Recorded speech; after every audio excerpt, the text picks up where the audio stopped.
Now, going into Game 7, as we said, now Spencer, Celtics are going to be going for history.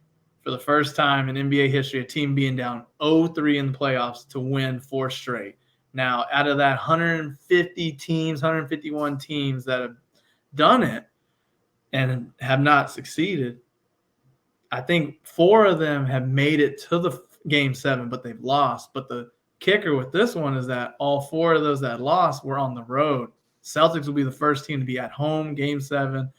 Spencer. Now, the line started at -9 Celtics. I've seen it drop a bit to like -8, -7.5. And then the over-under started at 207.5. Now I've seen it drop to like 204.5. Spencer, who do you have going into the finals to face the Joker this upcoming Thursday? I got the Celtics. Nice and easy. I think they were the better team. I kind of alluded to it. They're just the better team, and I think Jimmy Butler's given everything he has. Maybe he's got one more gem in store for us, but man, I just don't see it at this point. I think the Celtics are going to come ready to go. They're going to defend their home court, and it's kind of ironic. The other team that's iconic for coming back from an 0-3 deficit is that 2004 Boston Red Sox team, and so now the Boston Celtics are about to do the same thing. Now, Spencer, are you going just money line with a little reward, or are you going to go the minus? You're going to go the spread? That spread, I actually hadn't looked at the spread so that was news to me when you said that. That's a bit high to me. I'd probably just lock in the money line because I think this is going to be like a 5 or 6 point game. I think 7 or 8 is a bit rich for me, man. I don't see this being a blowout. I think it's going to be down to the wire, nitty gritty. So for me, I looked at the line, starting at -9. I was nervous, but then if you look at past history with the Celtics, look what happened with the 76er game. They were, I think, 7.5. I went with the 6, and then they got blown off. Last year, same thing, Game 7 with Giannis.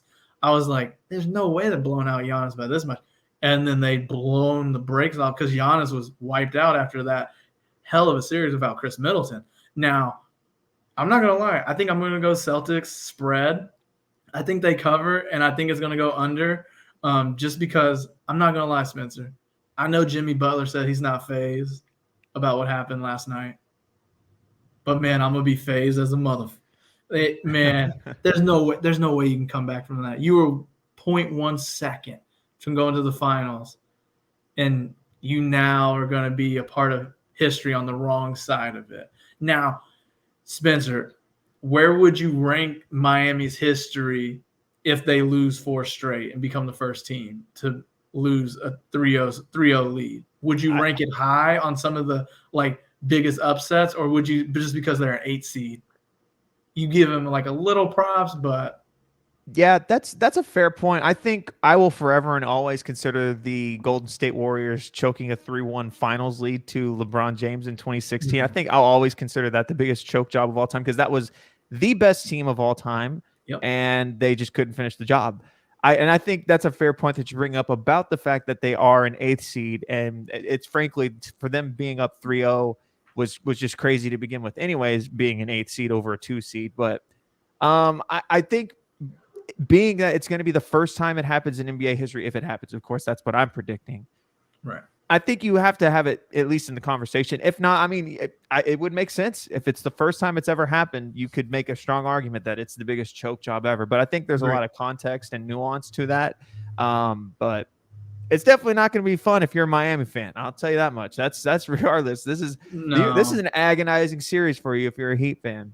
Yeah, no, being up 3-0 and you have 2 home games in your back pocket. And, of course, even last night's Game 6, they shot the 3 ball better than the Celtics, even though the Celtics shot better from the field. And I remember your tweet last night. You saw the video. Jimmy said he needed 1 stop. You actually needed 2 stops. Yep, needed 2. Man, that is something like I said, so – We're both on the Celtics. Spencer's going to go Celtics money line. I'm going to go Celtics spread, and I'm going to go the under for that game. I like the under bet. I think it's just going to be just nasty, disgusting, just everyone putting their heart and soul out of the court. It's going to be a great watch. I'm so excited for tomorrow night. So excited. Yeah, definitely, man.